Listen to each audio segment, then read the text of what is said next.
سلامن تعنان من تخاتلتي مدبات مقالح سبورت نلومي ربع 29 تقمتي زدادنا يو حفشاو علتاو في ساميتات سبورت انه مكتتالكم بخبرنا عدم.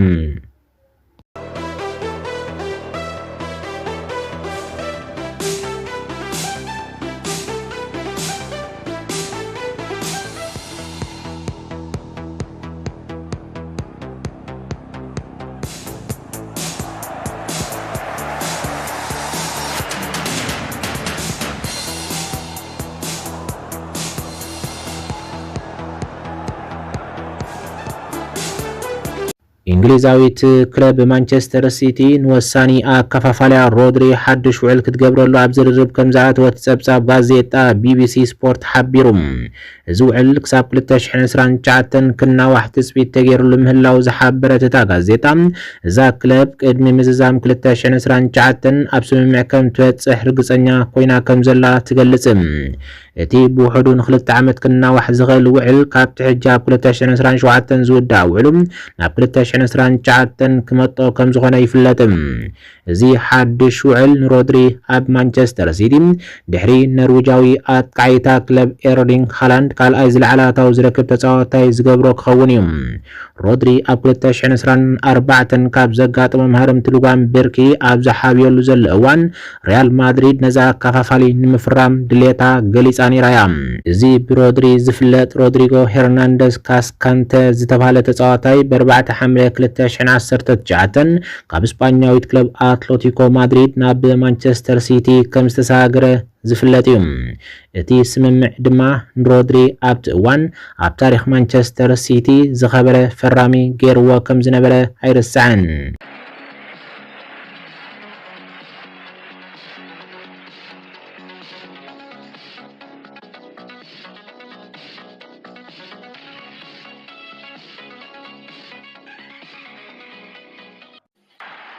ኣብ ሰሜን ለንደን ተረኪና ትርከብ ክለብ ቶተንሃም ንኣከፋፋሊ ማንቸስተር ዩናይትድ ነበር ናይ ሕጂ ተጻዋታይ ኢጣልያዊት ክለብ ናፖሊ ስኮት ማክቶሚኒ ንምዕዳግ ዓቢ ድሌት ከም ዘለዋ ይግለጽ ከም ዘሎ ጋዜጣ ቲም ቶክ ጸብጺባ። እዚ ስኮትላንዳዊ ኣህግራዊ ተጻዋታይ ኣብ ሴሪያ ኢጣልያ ዘደንቕ ዳግመ ትንሳኤ ድሕሪ ምግባሩ ባርሴሎና ኒውካስትል ዩናይትድ ሓዊስካ ሓያሎ ላዕለዎት ክለባት ኣውሮጳ ተገዳስነተን ስሒብሎም። እቲ ኣከፋፋሊ ካብ ፍርያት አካዳሚ እንግሊዛዊት ክለብ ማንቸስተር ዩናይትድ ናብ ሑጺ ባሎን ዲዮር ክኸውን ዝገበረ ጉዕዞ ካብ መስተንክር ኢልካ ምግላጽ ዝርሕቕ ኣይኮነን። ኣብ ክረማት 2024 ብ21 ሚልዮን ፓውንድ ናብ ኢጣልያዊት ክለብ ናፖሊ ድሕሪ ምኻዱ ኣብ ትሕቲ ኣሰልጣኒ አንቶኒዮ ኮንተ ንነብሱ ዳግማይ ናብ ዝበለጸ ብምምጻእ ህርመት ልቢ ማእከል ሜዳ እታ ናይ ኢጣልያ ክለብ ኮይኑሎም። ኣብዚ ዓመቶ ስፖርት እውን ማክቶሚኒ ኣብ 10 ግጥማት 4 ሾቶታት ብምምዝጋብ ሓንቲ ኣሲስት ብምግባር ኣብ ናፖሊ መተካታ ዘይብሉ ውህደት ምቁጽጻርን ርግኣትን ፈጢሩ ይርከብ። ምዚ ተጻዋታይ ቅርበት ዘለዎ ምንጭታት ንጋዜጣ ቲም ቶክ ኣብ ዝሃብዎ ሓበሬታ ስኮት ማክቶሚኒ ኣብዚ ህይወት ክሕልፍ ይፈትዩ ደገፍቲ ድማ ከም ስድራ ቤቶም እዮም ሒዞሞ ዘለዉ ኢሉ። ብዘካዚ ምንጭታት ከም ዝሕብርዎ ክለብ ቶተንሃም ንማክቶሚኒ ምስቲ ሕጂ ዝምዕብል ዘሎ ስርዓት ቶማስ ፍራንክ ንክሻርኽ ምቹእ ጌራ ከም ትሪዮን እዚ ወዲ 28 ዓመት ተጻዋታይ ድማ ማእከል ሜዳታ ክለብ ጽቡቕ ውህደት ክፈጥረላ ከም ዝኽእል ዘጠራጥር እዩ። ድሕሪቲ ኣብ ኢጣልያ ዝረኣዮ ዕዙዝ ብቕዓት ድሕሪ ሕጂ ከም ትራ ተጻዋታይ ዘይኮነካ ንሓንቲን ዋንጫ ፕሪምየር ሊግ ትፋታትን ጋንታ እምነ ኩርናዕ ክኸውን ከም ዝኽእል ተንተንቲ ይገልጹ።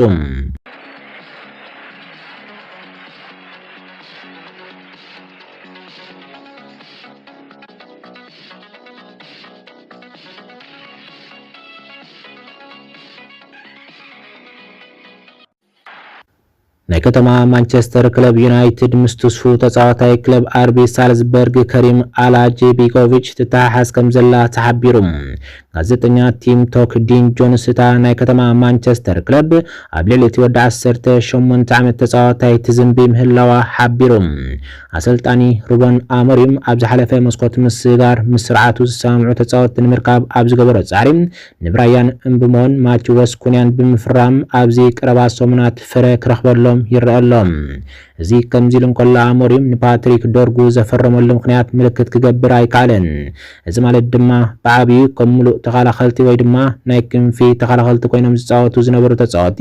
ንቅድሚት ክወፍሩ ይረአዩለው ሕጂ ድማ እታ እንግሊዛዊት ክለብ ምስ ወዲ 18 ዓመት ተፃዋታይ ናይ ኦስትሪያ ክለብ ሳልዝበርግ ዝኾነ አላጅ ቢኮቪች ትተሓሓዛላ ክብል ጋዜጠኛ ቲም ቶክ ጆንስ ሓቢሩ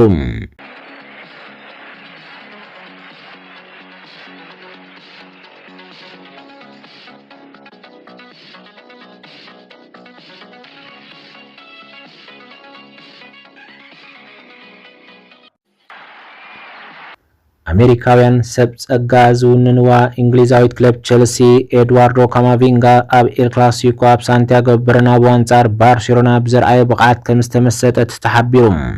እስፓኛዊት ክለብ ሪያል ማድሪድ ዝሓለፈ ሰሙን ኣብ ሜዳ ኣብ ላሊጋ እስፓኛ ንባርሴሎና 2-1 ብምስዓር ብናይ 5 ነጥቢ ፍልሊ ኣብ ቅድሚት ተሰሪዓ ከም ዘላ ዝፍለጥ እዩ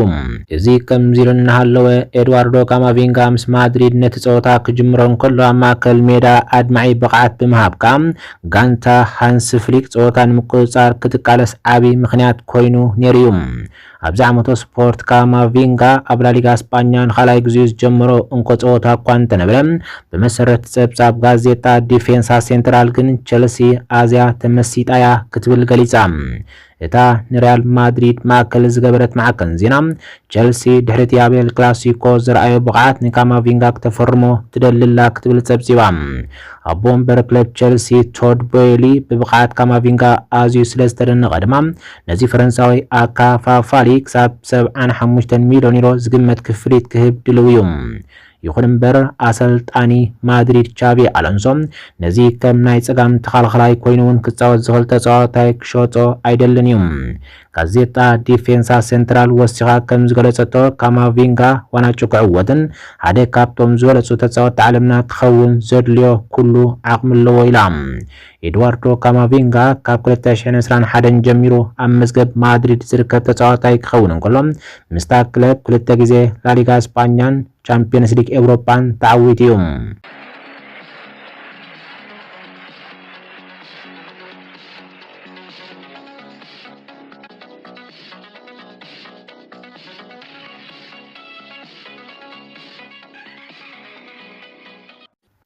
እንግሊዛዊ ናይ ክንፋት ቃይ ክለብ አርሰናል ኖኒ ማዱከ ኣብ ቀረባ እዋን ቅድሚት ዝተባሃለ ግዜ ናብ ልምምድ ክምለስ ምዃኑን ካብቲ ትጽቢት ዝተገብረሉን ላዕሊ ቁልጡፍ ምዕባለ ከም ዘርአየ ጋዜጣ ጊቭ ሚ ስፖርት ሓቢራ እዚ ወዲ 23 ዓመት ተጻዋታይ ኣብ ዝሓለፈ ሰሙናት ብሰንኪ ኣብ ብርኩ ዘጋጥሞ ማረምቲ ካብ ጸወታ ወጻኢ ኮይኑ እኳ እንተነበረ ሕጂ ግን ናብ ልምምድ ቀዳመይቲ ጋንታ ዳግማይ ክጽንበር ተቓሪቡሎም እዚካዚ ምንጭታት ንጋዜጣ ጊቭ ሚ ስፖርት ከም ዝሓበሩ ማዱከ ኣብ ሙሉእ መስርሕ ምሕዋይ ዝገበሮ ምዕባለ ጎሊሑ ከም ዝተራየን ካብቲ ኣብ መጀመርያ ዝተገመተን ላዕሊ ብቁልጡፍ ክሓዊ ከም ዝሓጎዘን ይሕብሩ እንተኾነ ምዕባሉ ዘተባብዕ ኮይኑ እኳ እንተጸኒሐ ኣርሰናል ግን ዳግማይ ኣብ ትዋሃደሉ ዘላ እዋን ጥንቁቕ ኣካይዳ ክትገብር መደብ ኣለዋ ኣርሰናል ብፍላይ ኣብ ቅድሚያ ዘሎ ጽዑቕ ግጥማት ኣብ ግምት ብምእታው እቲ መስበርቲ ዳግማይ ከይምለስ ዝኾነ ይኹን ሓደጋ ንኸይፍጠር ብጥንቃቐ ከተመሓድር ድሌት ኣለዋ እዚ ናይ ክንፊ ተጻዋታይ ኣብ ዝሓለፈ ክራማት ካብ ቸልሲ ብ52 ሚልዮን ፓውንድ ካብ ዝግዕዝ ንድሓር ብሕብሪ ማልያ ኣርሰናል ሾቶ ይኹን ኣሲስት ከመዝግባ ኣይከኣለን እንተኾነ ቅድሚ መስበርቲ ዝረኣዮ ብቕዓት ግን ሓያል ከም ዝኾነ ተመስኪሩሉ እዩ